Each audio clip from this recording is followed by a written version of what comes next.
welcome to the Keelhauled podcast. I'm your host, Captain Logun, and we've got a lot of Sea of Thieves news to cover today, so tie yourselves to the mast and hold fast. Ahoy there, pirates. I hope you had yourselves a good week and a good weekend. I know I did. This week, we're going to be talking about Sea of Thieves' latest news update for the month of July, and noticeably what's going to be absent from potentially this season, given how many weeks are left in season 16, and as well as some of the stuff that you can look forward to. All that and more in this week's episode of Keelhauled Podcast. But before we get into any of that, I have to thank the patrons. They're the ones supporting this content, and as producers, I like to make sure that their recognition is called out every episode.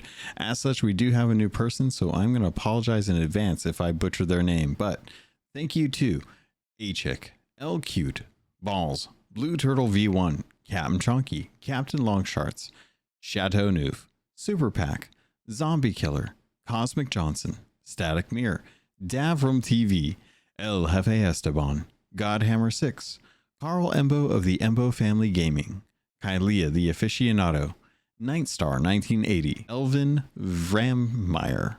That's the new one. I'm hoping that I got that right. If not, please let me know.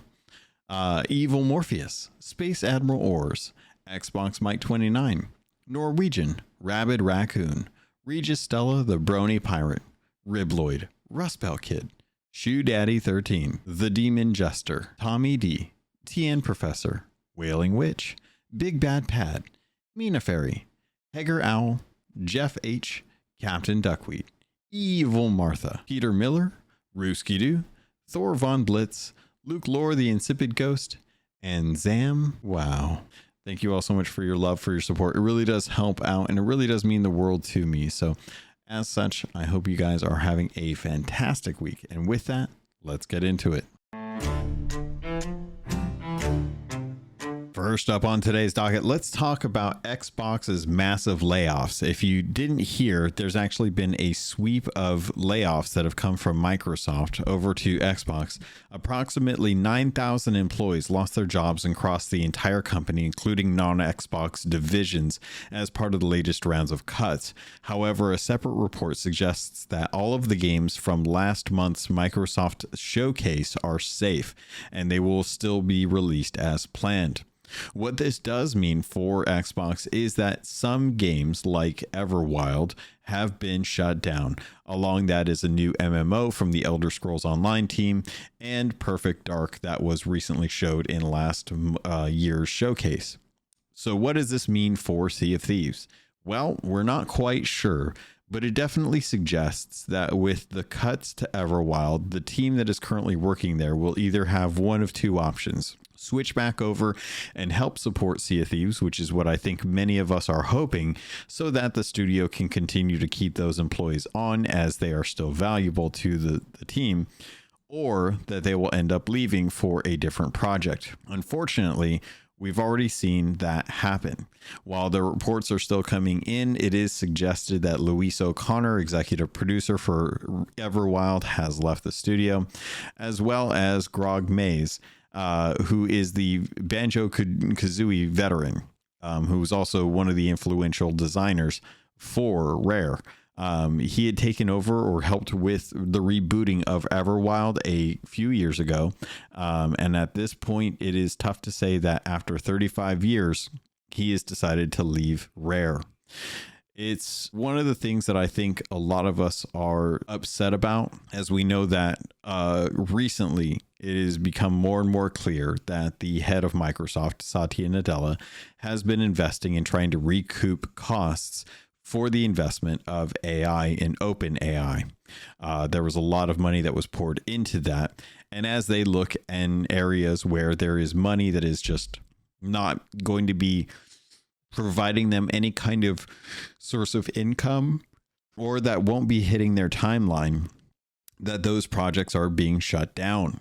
Most notably, Perfect Dark, a game that we just saw a demo of recently, was looking to reboot the franchise, and for all intents and purposes had a pretty convincing demo.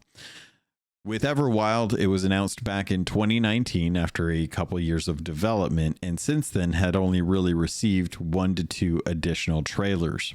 The Discord itself, while small, still had some committed fans But many of us, without knowing what Everwild's game was, assumed that there wasn't much life left in that project, seeing that Xbox has decided to cut that off, as well as other things like contraband, just kind of indicate that they are not willing to entertain games in development for prolonged development cycles without some sort of cadence or roadmap that can show that this game will actually hit a specific timeline.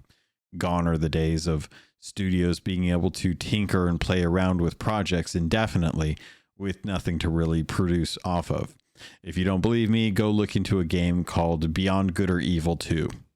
So unfortunately, it means that Rare is losing one of the legends that helped with many, many games over the last 35 years that Rare has produced. And as such, that will be something that we'll have to see what happens to him in the future, as well as many of the other Everwild devs that have decided to not switch back over to Sea of Thieves. The hope here is that with Rare focusing more entirely on Sea of Thieves, that the production quality or the content delivery will be adjusted and taken into account. There's a potential for us to see more investment into cosmetics, uniform systems across the board as far as interactions, changes to the way tools are designed or developed, potentially the return of events or adventures. Tall Tales may even have an opportunity to spring back up with more and more developers being freed up from Everwild to be able to focus on just Sea of Thieves. The trouble herein lies with the history and prolonged future that Sea of Thieves currently has on its docket. We don't know too much about what's going on with the future of Sea of Thieves, as this year was the first year in a while that we haven't received some sort of vague roadmap to let us know what the next 12 months will give us. And with the absence of the orb stream, lore seems to be at kind of a standstill, with Flameheart's story being really the key standout as what's going to be focused on for the near future. Season 17 is still vague and in the shadows as far as smugglers and the new faction that they're bringing out. But with 6 weeks left in the season, it's going to be interesting to find out not only what will this new season bring with the faction and the smuggling that is being brought into the game in some fashion, but additionally what's going to happen with the lore. More now than ever, it seems like Rare needs to continue doubling down on Sea of Thieves. There's no future prospects in the studio's future that can prove to supplant or give time for Rare to finish up stuff with Sea of Thieves, put it into maintenance mode, and then continue working on a new title to bring a new world and a new way of playing to gamers out there. It definitely says to me that we are not going to be getting a Banjo-Kazooie in the near future, if at all, ever. And if anything, if we did, it would probably be from a different studio. All in all, to say, I am hopeful that the studio will bounce back after this. We don't quite know what's going on over at the studio or how things are shaking up. But at the end of the day, there is still a job to be done. And the folks that are safe are going to be continuing to work on the game as best they can, knowing that some of their friends or coworkers or both are no longer going to be with them. My heart goes out to those that were let go, and I hope that they are able to find a new position in a project that they're looking forward to working on, and that the severance packages were good. Next up in today's docket, let's talk about the news update that came at the start of July to kind of showcase what's going to be happening this month. And to be quite honest, outside of the update that's happening on the 17th, there's not a whole heck of a lot. Noticeably absent from this season is the announcement of the community weekend.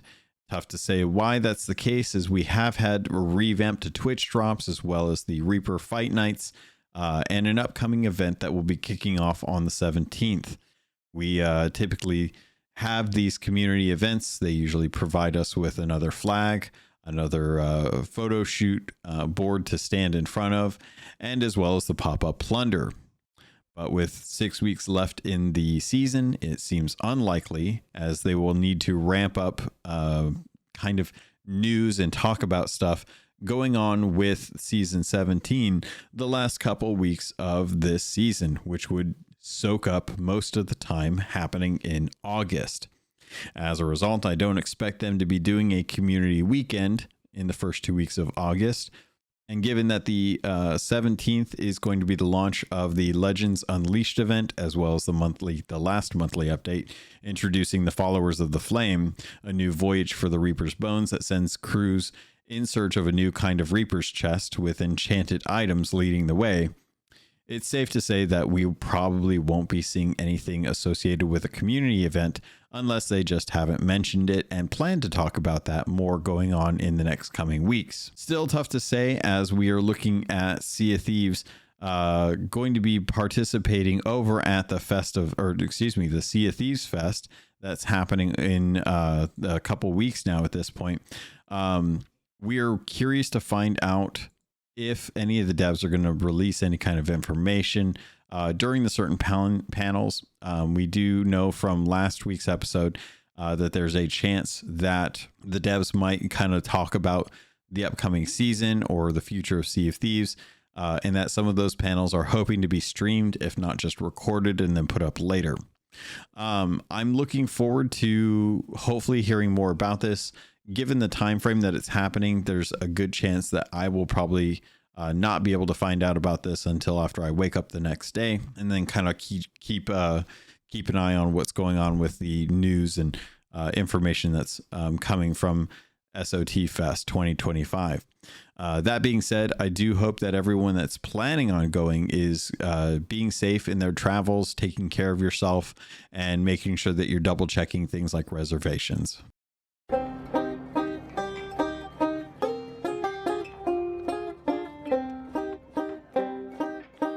So what is happening in July? Well, it is going to kick off with the monthly update on July 17th, which is a Thursday. That is looking to be not this week, but next week. So expect there to be an news video that will probably come out either Monday, Tuesday. And then the next week, we will probably get a update video and a content update video, as well as a developer update from Drew. They are looking to do a community thing that is actually going to be let me see if I can actually find that. They're going to be talking about a community direct, and that itself is going to talk about things that they're excited to go over for this for the game this year and beyond. It'll be interesting to find out if that's where they'll actually introduce more about the actual build rats and talk about the stream team, how that's all going to work out. But we'll have to wait to see when that actually happens. But outside of that, they are going to be bringing some new stuff to the Emporium as always. So they're going to be bringing in the Bosun Brewmaster set for the True Tavern aficionados, and a delightfully dark Ashen Curse toucan. The inbound outpost stock includes the green Resolute hull, flag, and sails, plus the glorious Golden Chaser equipment and instruments, and is now a customary new voyage of luck awaits all pirates who jump into this as well. That's kicking off on the 17th. That's not including the event. What I will remind everyone, though, is as a result of the last Twitch drops, if you did actually claim those, you should still have a Voyage of Luck, if you haven't done it already, in your inventory. As of right now, and the time we're recording, you have about 10 days for that to be done. So it should be lasting up until just before the actual update for July. So let's talk about the event. I am, by the way, trying to keep this a bit of a shorter episode as I am recording on my birthday. So I want to try and, not spend too much time today working on content, as just trying to enjoy my actual birthday and stuff. It's been a great weekend. So apologies if this is a bit of a shorter episode, as we are just kind of waiting to hear more news from Rare and see what's going to happen as a result of the layoffs or just events in general and news like that. Plus, I actually haven't really spent a whole lot of time on the seas. So with that in mind, I don't have any cool stories to really talk about, but I am looking forward to getting back onto the seas in this coming week. So let's talk about the Legends Unleashed event. This is going to be kicking off on July 17th, which is a Thursday, and running until July 31st, which is also a Thursday. It is going to be 2 weeks that it is going, and it's going till the end of the month for July. It is not just a content update going live. Once the game is back up from maintenance, Legends Week or Legends Unleashed also kicks off. This event will last for a fortnight, rallying the patrons of Athena's fortune against the rise of the Reapers. There'll be Athena's fortune reputation and gold boosts, daily goals offering additional payouts, emergent legendary messages in a bottle voyages with a trinket reward for completing 3, and the possibility of Ashen mega stashes will once again appear in the fort vaults, since that did so well the last time they did this. Week 2 of the event will bring the Reapers Resurgence, complete with their own themed daily goals and boosts on Athena's fortune treasure delivered to the Reapers hideout, with another unlockable trinket for doing so. For a real payout, Athena's fortune emissary flags captured and handed in will be worth 10 times the usual amount. So this is kind of a fun thing to do. I think I like the fact that they are playing with the 2 different factions. They're going to be pitting you against each other as far as Reapers and Athenas.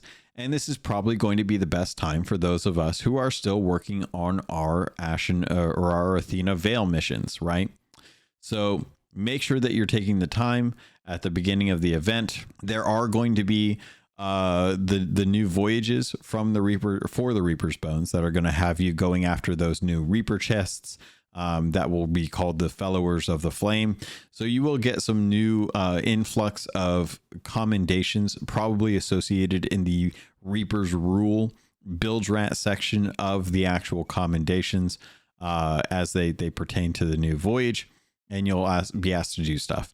I personally have not actually gotten to go do any of the Reaper chest voyages where you have to open them on certain locations. So I will be probably working on that at one point, since it seems to be kind of a chill thing. Plus, I know that I still need kingly loot. So running around and killing skeleton captains for the messages in a bottle with the lead up to the Legends Unleashed event, kind of a good way to get into that repetition of hunting down those Athena voyages. I do like that they are planning to do the legendary message in a bottle voyages. These were really fun when they were done last time, and I think a lot of folks enjoyed getting the random chance of one of those showing up on an island beach. And it's nice that they're going to be offering the boost to Athena's fortune reputation, gold boosts with daily goals, offering additional payouts, and a trinket that's connected to the actual reward of doing 3. Very similar to the Fight Nights, where you had to win 3 matches to be able to get the portrait for either faction in that sense. Also, with them bringing back the Ashen Mega Stashes to the Fort Vaults, this will be a good opportunity for a lot of folks who do like doing the forts to go out and get themselves a whole bunch of Ashen Legend chests. It's a great way to boost reputation for Athena's fortune. And considering it's a chance to get one, it's all the more worth it for you to go hunting down those skeleton forts, those Fort of Fortunes, and try and see if you can get one to show up as the 15 Ashen Athena's chests, right? It'll be interesting to see also how this event works for Reapers in the second week, with their own themed daily goals and boosts to Athena treasure that's turned in at Reapers hideouts. The fact that flags are going to be turned in and worth 10 times the amount is interesting, as currently I think if you were to turn in a level 1 flag from, say, an hourglass battle, level 1, roughly somewhere between, I would say, maybe like 1 to 3,000. At 10 times, you're looking at 10 to 30,000 gold for one flag, a considerable payout, and close to, a quarter or a third of what you would make off of a solid hourglass drop after 2 streak, right? So kind of curious to see how that's going to play out, if people are going to be excited, if people are going to be running Athena emissary and letting people try and get to those level 5s. I think right now, I think most of us are working towards the Hunter's Call at level 5 turn-ins for the flags for Reaper's Bones, with a couple outliers maybe for some of the other flags. The shorter Athena Fortune voyages and letters of recommendation from Larina will also be introduced in this event, becoming a permanent feature of the game. So there's ample opportunity down the line to raise your standing as a pirate legend or obtain that lofty goal if you haven't already. I like the fact that they're bringing in shorter Athena's Fortune voyages. They were long. They needed to be changed. It seems like they are doing a mini revamp of the actual faction, given that every other faction has had a revamp. It's clear that they are trying to bring the Athena's Fortune more in line with the other factions where there are shorter, longer voyages, and give players some more variety with those. If those are going to be something that is just a straight copy of what we already have in a smaller, more condensed version, I'm a little wary of how that's going to play, as I think that their voyages, most folks are probably kind of tired of how those work. At least with Gold Hoarder or Order of Souls, it's kind of par for the course, as those are some of the starting factions that were in the game. So those were some of the ones that needed the more straightforward understanding and more pirate-styled voyages, in my opinion.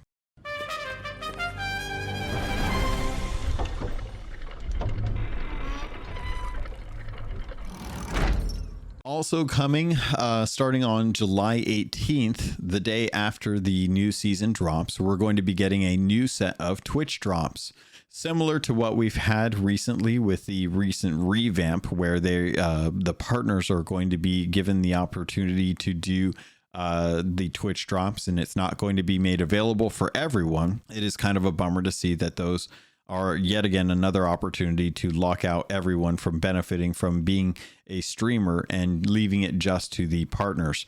While a good boost for partners and a reinforcement of their reason for even being a partner, it is nice to see that they're going to be given some special treatment, as I'm sure many of the partners probably feel a little less special given the recent Build Rat introduction of the stream team. So this is a good way for Rare to try and reinforce that the partnership is something worth actually driving for, if you're going to be starting out as a Build Rat and that is your ultimate goal. So starting Friday, July 18th and running till Friday, July 25th, tune in to any Sea of Thieves streaming partner during this week to unlock more Twitch drop treasures. This set of drops features some fan favorites, including the Shuffle Dance emote, the Rising Morningstar trousers, as well as a Raid on a Dark Fortress voyage, the brand new Amethyst Mercenary jacket, and more. This probably includes golden doubloons. One thing I do want to say about this, as I do understand the reason why they want to put partners forefront for these Twitch drops. Why not give the partners the dance emote, the Rising Morningstar trousers, and the Amethyst Mercenary jacket? Let them be exclusive to that. Have the Build Rats offer the opportunity to have the Shuffle Dance emote and the Rising Morningstar trousers, to at least give them something that's going to be better than everyone. And then everyone has the ability to offer the Voyage, the Voyage of Luck, as well as the gold and doubloons for their time watching. So that way you have 3 different tiers of streamers. You have streamers who are just streamers, but can still offer some sort of reward in the form of a Twitch drop for those that like to watch their friends and support them on their journey to being a bigger streamer. Additionally, you have the more all of that, and including some of the actual drops for the Build Rats, who have been recently christened as the new stream team for Sea of Thieves. Let them grow with their communities by offering them something like the Shuffle Dance emote, the Rising Morningstar trousers, to give them something that they can offer that others who are just streaming Sea of Thieves can't. Little emphasis there. Then allow the partners, the tried and true, the people that have been there supporting Rare for free for quite a while, to have the coveted Amethyst Mercenary Jacket. Now, there's a tough way to do this, as you look at the way this is rolled out and you're thinking, okay, well, how am I going to be able to earn all of this? If I'm looking at 6 hours to get these different items, how am I supposed to be able to earn these if, say, I watch 6 hours of a bilge rat and I get everything except for the Amethyst Mercenary Jacket? Does that mean that I should be able to get the Amethyst Mercenary Jacket by starting to watch one of the partners and it just unlocks? Tough to say. Well, what if I want to watch my friend stream most of the time and I don't feel like switching off of them or their stream until because I want to support them, and I end up missing out on the dance emote and the Rising Morningstar trousers, as well as the mercenary jacket? It's tough to say. How do you work that kind of stuff out? Always something that I think needs to be done in this discussion. Take a look at what are some of the pain points, what are some of the red flags, and have a discussion about them. Personally, if it were me, I would say, hey, if you're going to have a voyage, if you're going to have golden doubloons, offer those to everyone and let them watch up to a certain point. Once that's done, it doesn't matter if they were watching a bilge rat or a partner. Those are locked in. They've earned those rewards. Then allow them to go to a bilge rat or to a partner to earn the shuffle, dance emote, and the Rising Morningstar trousers. Then if they've earned those, they would then need to go watch a partner for Amethyst Mercenary Jacket. Or they could stick with a partner and just watch for the entirety of the time, earn all of the rewards through the partner, and still give that boost to the partner. But at least that way, there is a trickle down system that allows you to say, okay, everyone is available to get these drops from anyone. And then if you want the stuff that's a little more valuable, you're going to have to go seeking out some of the bilge rats and eventually the partners if you want to obtain all of them. Gives Rare a way to focus content creators that they've picked for their different programs, while still allowing friends to stream for friends to be able to get some sort of cosmetics. As I'm sure most people will probably eventually end up watching a partner for the Amethyst Mercenary Jacket as well. This coincidentally will be the third Amethyst Mercenary item that we've gotten, with an expected handful of others to be brought out for the next coming months throughout the rest of the year. Last on today's docket, let's talk about Style of Thieves. That's going to be starting from July 21st through to the 24th. And this is going to be focused on the fashion of Sea of Thieves. So Sea of Thieves contest is going to be kicking up. They are going to be releasing the season themes, arriving earlier before the actual event, so that way you can start working on your cosmetics for that. As a reminder, it can't be something that you do with a group, and it can't be something that is designed to kind of bring focus to something other than the actual outfit. This is for the fashionista gloves, which is the blue or green kind of styled gloves, similar in vein to the funny blue hat or the Sea of Thieves shot cosmetic sales. So that is going to be kicking off on Monday and going till Thursday, and hopefully you have a good chance of doing that. Make sure that you do check out the social media channels that Rare's over at, wherever you want to be submitting those, to try and get your entries in. That is going to do it for this episode. As we always kind of look towards the future, I'm sure we're going to get some more information, but hopefully you guys are all having a good time out there on the seas. As always, if you guys have any questions, comments, concerns, you can always reach out to me on social media or through the email or just through the Discord. Honestly, the Discord is going to be the best way to get in touch with me. Outside of that, that's going to do it. So pirates, thank you. I love you, and I look forward to sailing with you on the Sea of Thieves.